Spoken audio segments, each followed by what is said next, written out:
So the football will be at the 25-yard line as this offense gets set to take over. Check 6 guard. Go. Right, check. 54, right there. 50. Rock it. Alert. Switch. Yep. Check. Go. They'll indeed start on the ground to run that clock, and he's not going to go anywhere as they get him down behind the line of scrimmage. Now the BUCS going to use the first of their timeouts as they'll stop it with 14 seconds to go in this first half. After the loss to start out, here's 2nd and 11. 2nd and 11. They'll go screen here to Hunt. And he's going to be out up around the 45-yard line. A gain there of 21 yards.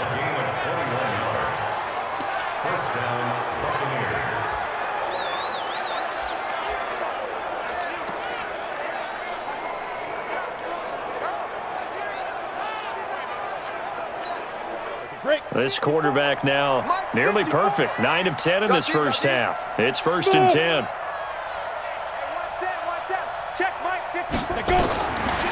They'll drop the throw.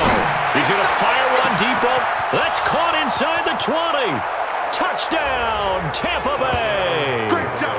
Mike Evans in the final seconds of the first half as the Buccaneers tack on to their lead. Early on, you hit on it. Needing to avoid the big play. Easier said than done, though. There's a big touchdown. Yeah, but the big thing is when he does get his catches, you've got to tackle him and get him on the ground.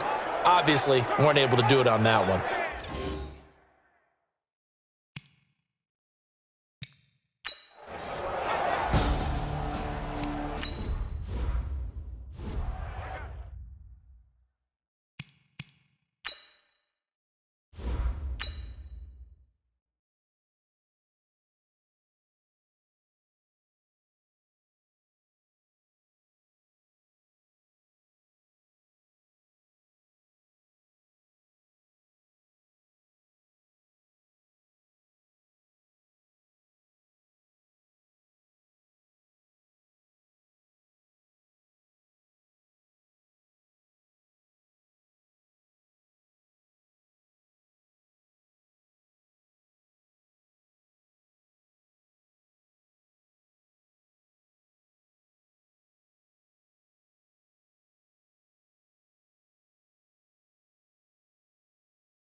Gay is on for the point after.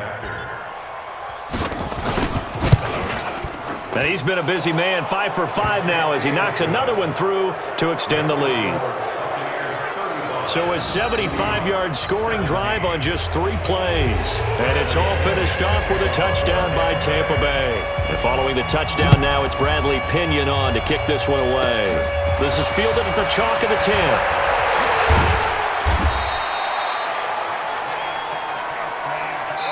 So we've reached halftime. Who will represent the NFC in the Super Bowl?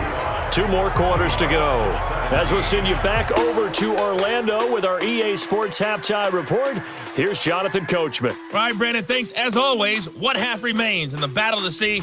He will take home that George Halas Trophy and represent the NFC in the Super Bowl. We'll get back to you guys in just a moment. Yeah, who has time for a halftime show with a trip to the Super Bowl on the line? Let's get back to it. The Halas Trophy still hangs in the balance as the second half now underway in the NFC Championship game. This is fielded a couple yards deep. And the decision to come out is going to cost him 5 as he's taken down right at the 20. The BUCS offense set to begin their next possession. They built a good first-half lead. Now they have a chance to add on to it.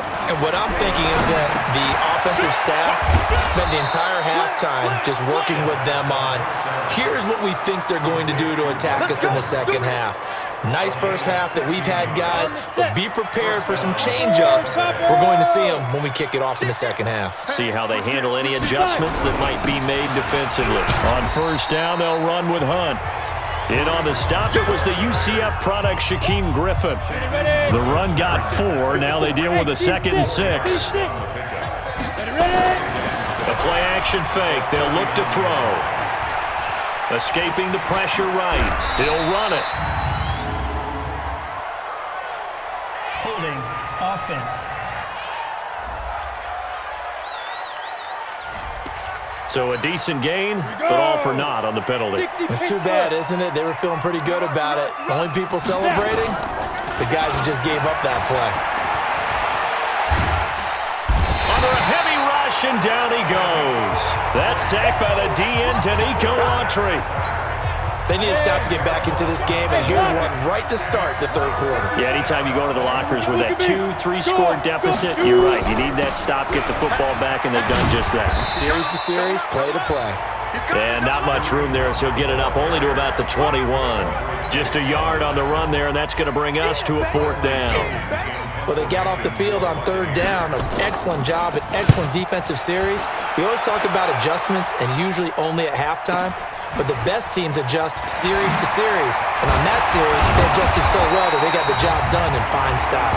Now a late flag comes in as they got him down via the face mask, and that'll give him even better starting position. Well, we looked at each other right away. We knew that flag was coming out. And I always enjoy the conversation post, because officials always tell you, I don't want to throw the flag, but you caused the play. You did it. I had to. Now Wilson got Gordon open, completes it. And he works it past the 30, almost to the 25. 17 yards on the catch and run. It's a 1st down.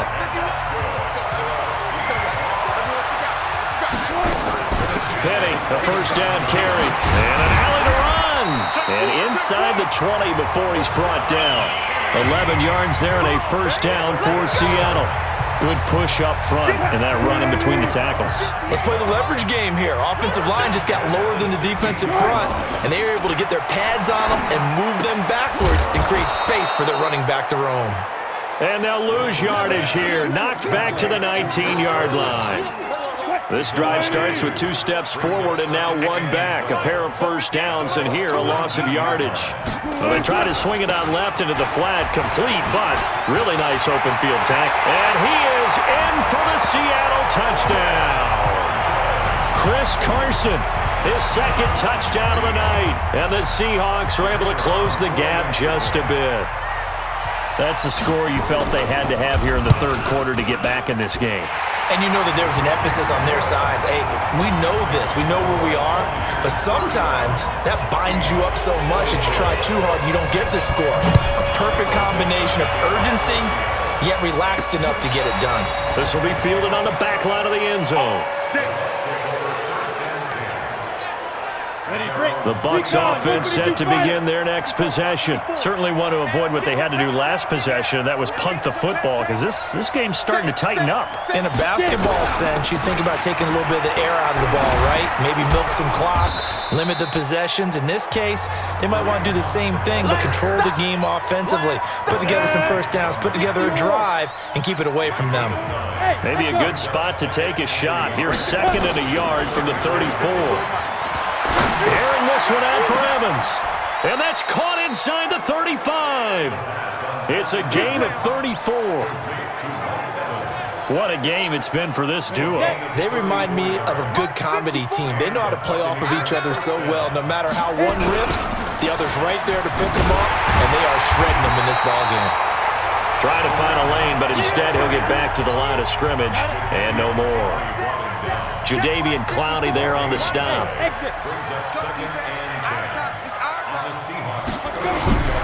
On play action, they'll throw. That's complete to the tight end, Saubert.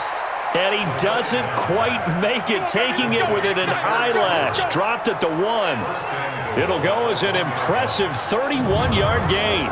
Well, make that now 2 completions for him on this drive, and these aren't ordinary completions. They're big ones. Yeah, these are the types that make a secondary talk to each other and not in a good way, oftentimes pointing fingers. Hey, who's got him? Someone cover it. That type of indecision can open up to even more big plays. Bravo! Right there, 54, right there, 54 Mike. Let him know. Protein spill! Tighten up. Deep grip! They'll set up a throw. And Evans hauls it in. Touchdown, Bucks. Keep getting those touchdowns. Mike Evans saving his best for the playoffs with his 3rd touchdown of the game as the Buccaneers tack on to their lead. Well, Charles, fans around here, they were already talking Super Bowl. They've made plans. You just can't look past anybody in this league, especially this deep into the playoffs. You would think that every year that message would sink in, and it feels like every year we see something like this, especially the way they're handling it. All right, you didn't expect this part to happen, but when you're playing this deep in the playoffs, every team's dangerous. This fielded at the 2. And a good return as he'll be stopped just shy of the 30-yard line.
Coming to the line here to begin their next drive, the Seahawks offense. I guess they have to feel a little gratified to at least get on the board last time, but still work to do. No doubt about it. I wonder now if they're going to try to increase the urgency a little bit, maybe pump up the pace, maybe go 2-minute. Who knows? Let's see what they decide to do.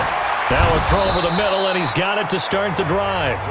The completion good for 3, and it's 2nd down. And, partner, I think that's a great example that not all tight ends are created equal because everything was right. Got the completion, but he's not one of the more dynamic guys in the league. So even though he caught it, couldn't turn it into much more.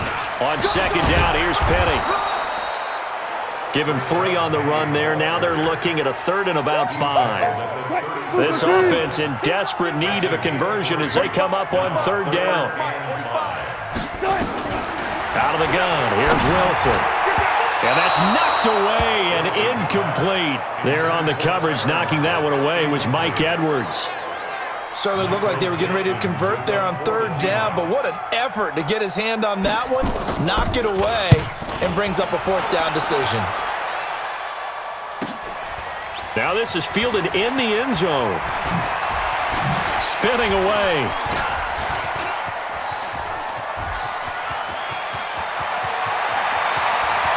And now nothing but green ahead of him. Touchdown, Tampa Bay. That is something you almost never see. A punt return better than 100 yards from one end zone to the other as the Buccaneers tack on to their lead. And as soon as they hand a rookie his playbook, they say you better make your mark on special teams if you want to hang around. I'd say returning one for a touchdown will definitely leave a memory. Yeah, that's a pretty indelible mark here early on in his career.